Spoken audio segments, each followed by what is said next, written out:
Today we'll be ranking all the rides at Islands of Adventure. Islands of Adventure is my favorite theme park that I've ever been to, and it's not even close.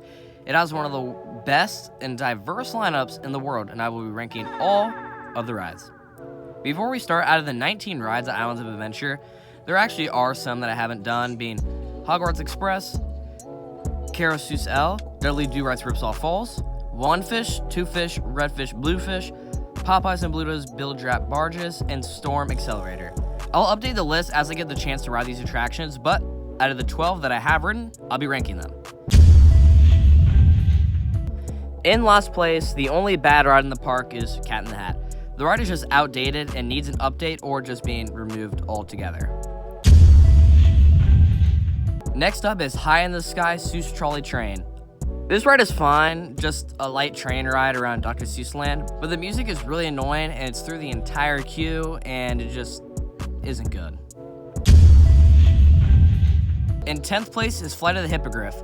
It's a solid family ride with a little bit of theming.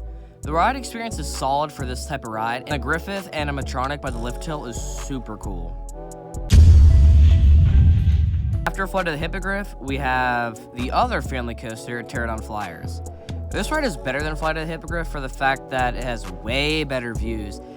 The ride is also super unique because only 4 of its ride model was ever created, and only 2 are still operating, Pterodon Flyers and another being in China. But the views from this ride is the best in the park, and I'll stand on that. You get a ride around Jurassic Park area, super cool. In 8th place is Skull Island Raina Kong. I do think that ride is overhated a little bit too much because this is a very good dark ride with a very detailed queue line, but the only problem I have with this ride is it uses too many screens, and I wish that it incorporated more actual sets and animatronics, but the one animatronic it does have, being the Kong, is easily the best animatronic that I've ever seen. The size of it and the realism is just insane. Next up is Dr. Doom Freefall. This ride is a solid flat ride with a good queue line telling the riders about Dr. Doom and the Fantastic Four. The first launch up has great airtime and amazing views of the entire park and the surrounding areas, but after that the ride kind of dies off. You just bobble there slowly going down until you make it all the way to the bottom, being a boring finish to the ride, but overall a very good flat ride, and I hope that they put another flat ride like this somewhere else in the park, maybe in the Harry Potter section or maybe in the Kong section. After that, this may be a surprise, but at the 6th spot I have Incredible Hulk. I do think this is a very good B&M looper with intense inversions, a very underrated and punchy launch, and that zero-G roll is a contestant for the best inversion in the entire park.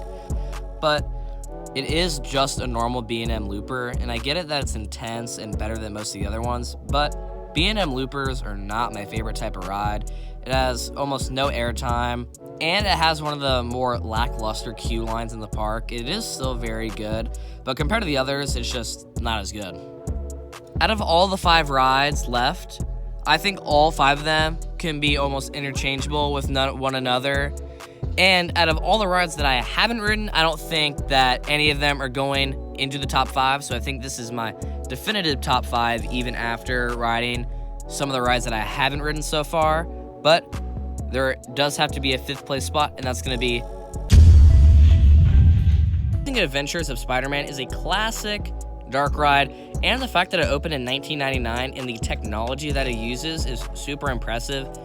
Being able to incorporate screens and a set with detailed objects is really impressive for the time that it opened, and the fire effect is just a cherry on top when it's working, which has been all of my experiences.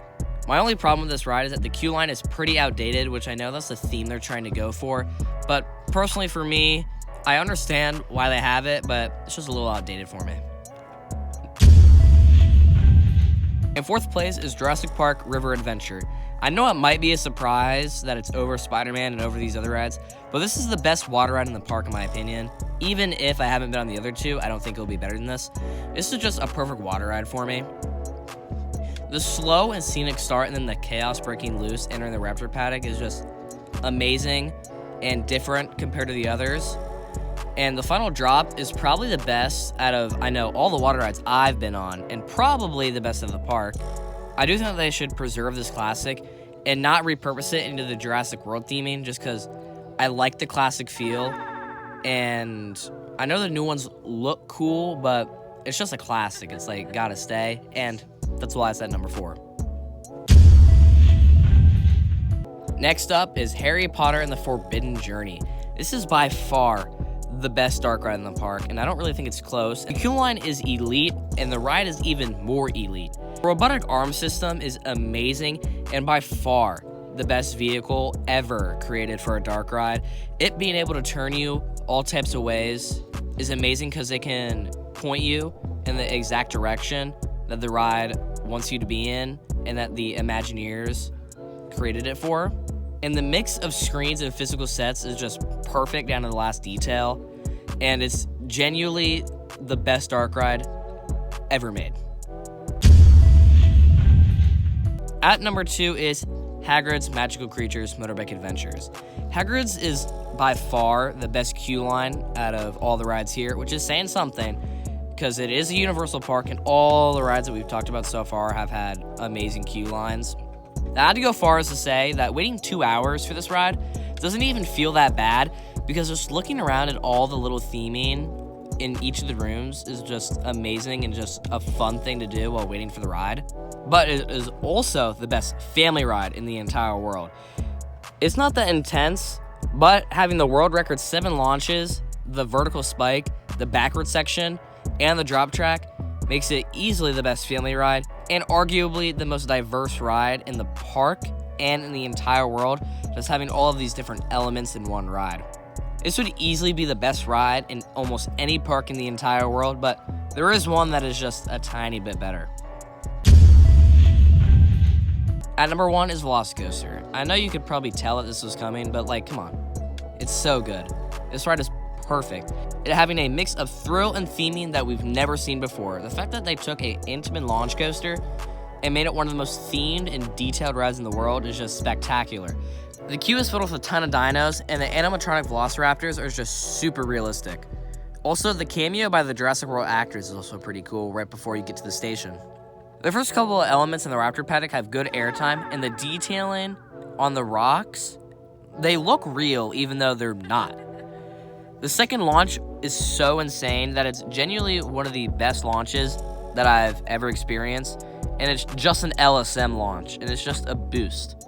It's not even like a first launch, it's just a boost to get up to 70 miles per hour. Then you hit the top hat and the 0G roll and the outer bank, which are all amazing elements filled with airtime and off-bank airtime. It's just insane. The injector is so powerful. And then you hit the best inversion in the world, the Mosasaurus roll. It feels like you're actually going to be flinged into the water, which is just an amazing experience. You get so much airtime. It's perfect, down to the last detail. Overall, it is the best experience from start to finish out of all the rides at Islands of Adventure. And that is why I put it at number 1. Thanks for watching this video, and if you enjoyed, just like, comment, subscribe, and I'll be taking any suggestions because I need those. But subscribe, have a good day.